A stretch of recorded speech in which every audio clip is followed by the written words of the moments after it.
Welcome back to the Max Reality. If you've seen my face before, then you know the drill, but if you're new here, I love talking all things reality TV, and today we are talking about Netflix's newest show, The Later Daters. I'm gonna level with y'all. The reason we're talking about this show this week is mostly because I did not think through the fact that Shark Tank would probably take a break for the holiday last week.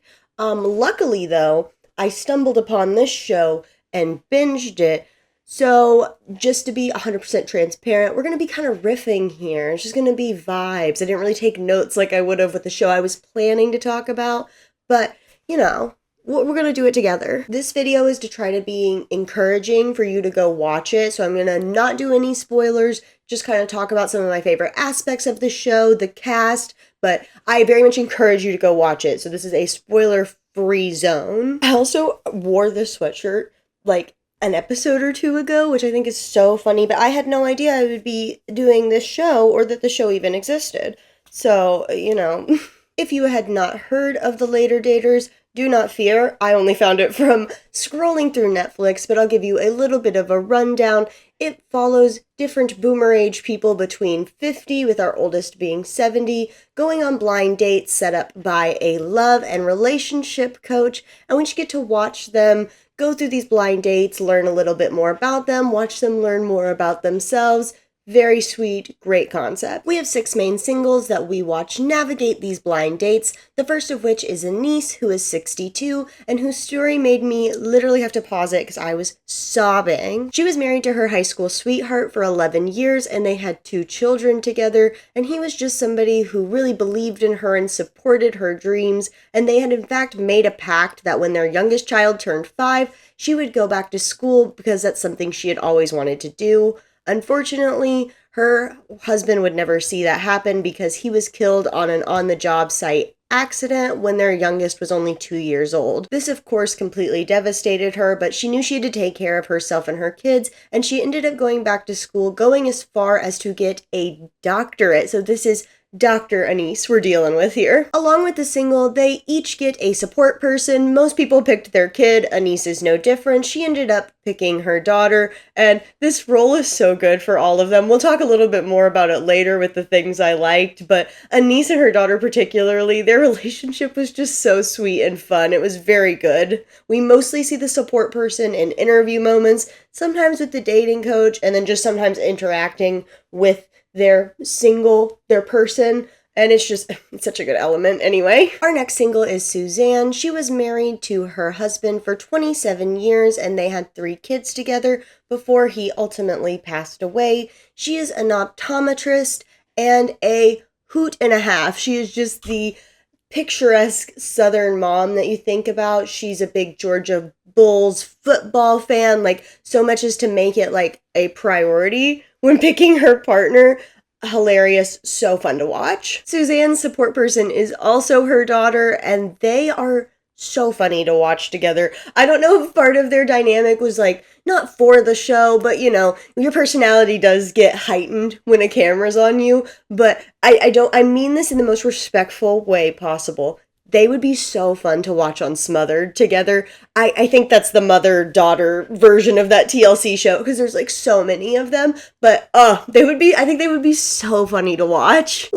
Suzanne's daughter picks her up from all her dates, so she gets to meet all the guys, and that moment is always so fun. It was so funny. It was a great time. Then we have Nate, who is 56. He has 1 child from an ex-girlfriend turned best friend. They knew each other in college. They had a bit of a tryst. There was some miscommunication about birth control. I don't really want to dive too deep into that, and it ended up producing their daughter. He was also married at one point and had a child with that woman, but they are now divorced. Nate's support person is his ex-girlfriend turned best friend, mother of his first child, and she is so funny. I love all the time she'll be trying to get details about his date, trying to talk about stuff with him, and he's like, I don't know. It's just, their dynamic is so funny, and they even get asked at one point from the producers, well, why aren't y'all just dating? And they're like, no. And I can just see that, brother-sister relationship that they had. It was so funny and fun to watch. Then we have Pam, who is 70, who was married and widowed twice.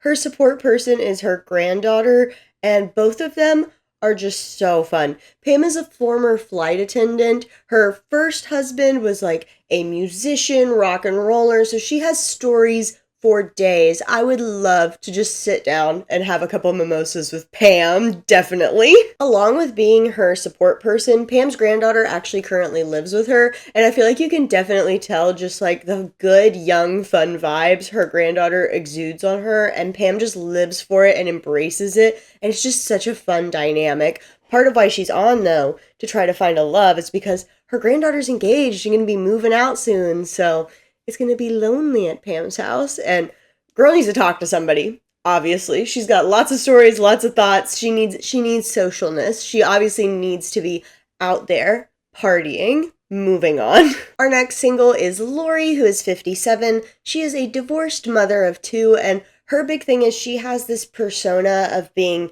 rich Auntie Lori, and she does a lot of parties and that sort of thing, and she's a really, really big personality.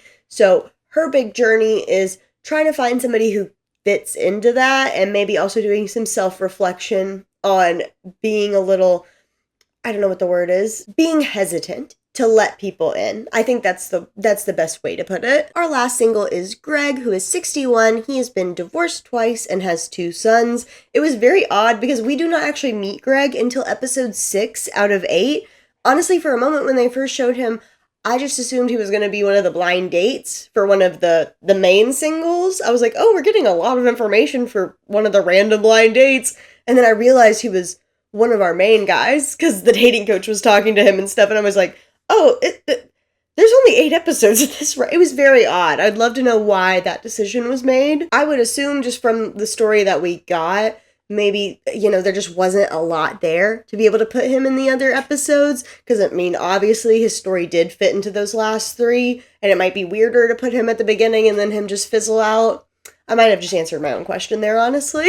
As an overall concept and starting point, very much love it. Very much loved the idea behind it. The minute I read the little description on Netflix, I said, yes, this is going to be the rest of my weekend, is just completely binging the show. I think it's very smart to do a show like this. People had a very good reception to The Golden Bachelor. This is obviously a story we are wanting to see on our TV, so very smart move from the different executive producers, leading to me to one of my points, which is the main executive producer is Michelle Obama. So random. I literally didn't find out until the end credits of the first episode, and I literally sat there for a minute like, is it somebody else with the same name? But lo and behold, it's really her.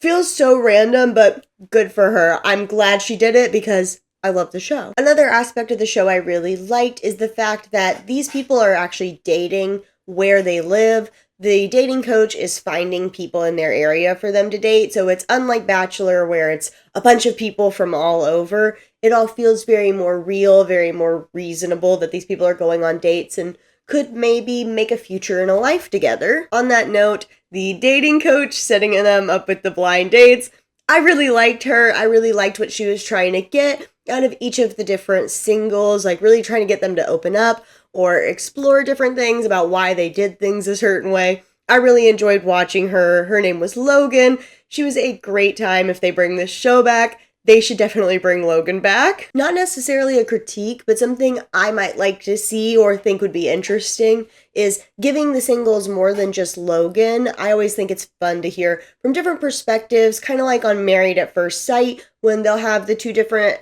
dating coach people, the pastor and the dating coach woman, and then they'll even bring in other people for certain aspects. I would like to see more expertise on the screen. Staying on that topic of not a critique, but maybe something I would like to see in the future, we did only get straight singles.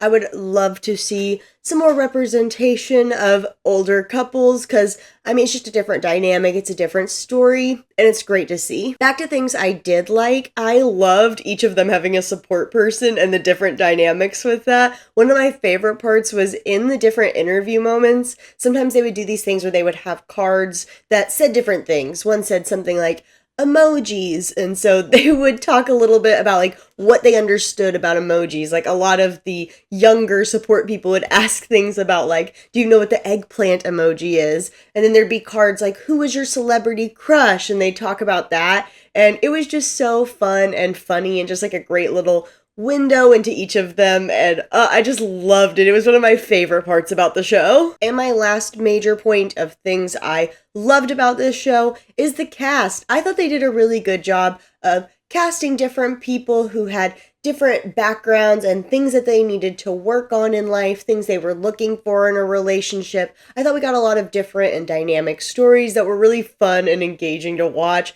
Lots of different things people needed to be vulnerable about, and I loved all of them. I felt like they were a very good mix for the show. And I think we've officially reached the point that I can't tell you anymore without spoiling the show. Overall, I definitely recommend this show. It was just such a fun, easy, heartfelt watch. It's on Netflix. It's 8 episodes. They vary, as Netflix likes to do. I would say they kind of average in the 45-minute mark-ish, and very bingeable, very great, just easy weekend show. If you made it this far in the video, thank you so much. If you liked the video, don't forget to like it. If you like reality TV content, maybe check out the channel and subscribe. I'm trying to hit 1,000 followers before my 3-year anniversary next year, so join the team. It's a good time. As always, I want to hear your thoughts, feelings, opinions, comments, all that and more down below. Have you heard of The Later Daters? If you've seen it, what was your favorite part? Who was your favorite single? Tell me all that and more down below, and until then, I'll see y'all in the next one.